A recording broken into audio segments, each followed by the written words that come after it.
Sandman, bring me a dream.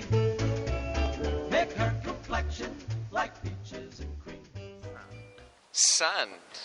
Oh man, when I think about sand, the first thing that pops into my head is, is that true? They say there are theoretically more grains of sand on the planet than there are stars in the universe. Whether that's true or not is up for debate, of course, but I think it's pretty cool. There are just that many grains of sand on the planet.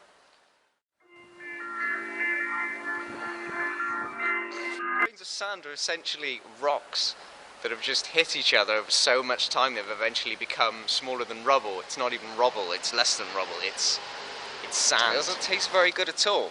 It tastes nasty, like a fat woman's tricep or something. It's just wrong. It's salty, like salty nastiness, like a unwashed underarm, or an unwashed cat. It's a heating procedure. I believe they heat the sand, and so the minerals actually combine.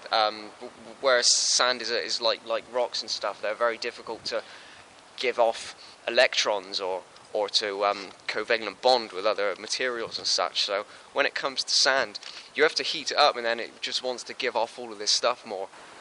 Well, a beach is formed because all the rocks, even the heavy ones you're going to have in the water, are eventually, due to the tides and such, the movement of the moon, are going to smash into other rocks. And when other rocks smash into other rocks, they get smashed and do this whole rubble to sand thing that I was talking about.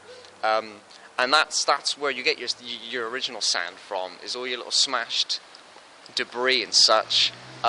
Over time, create a beach, and that is pretty much how your beach gets formed.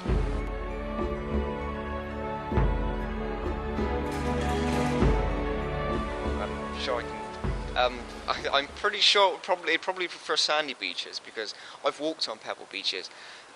It's more like an endurance trial. It's pretty painful. Sand. Oh, it has to be the probably, this is going to sound geeky, but the sand that they used in Spider-Man 3 was a special type of sand from a particular beach, which was a lot more coarse and like rough and stuff, and darker, and it wasn't so much the kind of a yellowy, sandy colour. It was more of a darkish, evil sandy colour.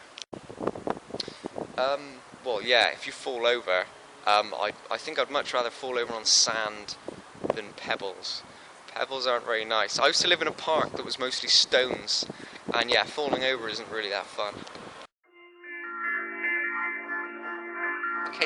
Escape. How do you escape from quicksand?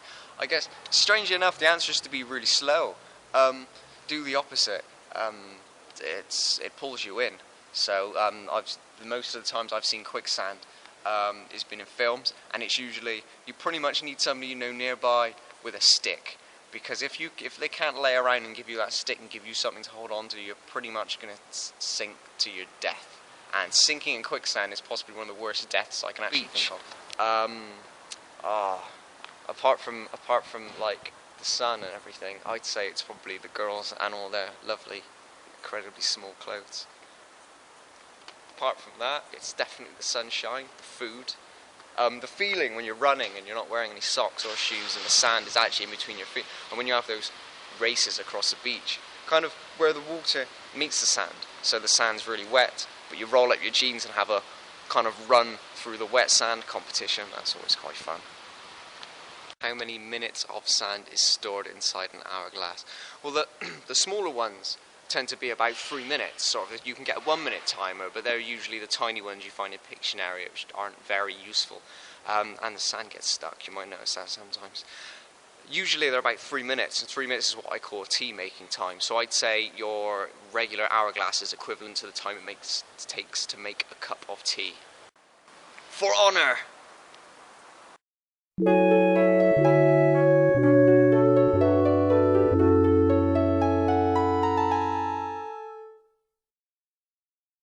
Oh shit. An hourglass. I just fucked up. An hourglass has an hour's worth of sand in it. That's about 36 cups of tea.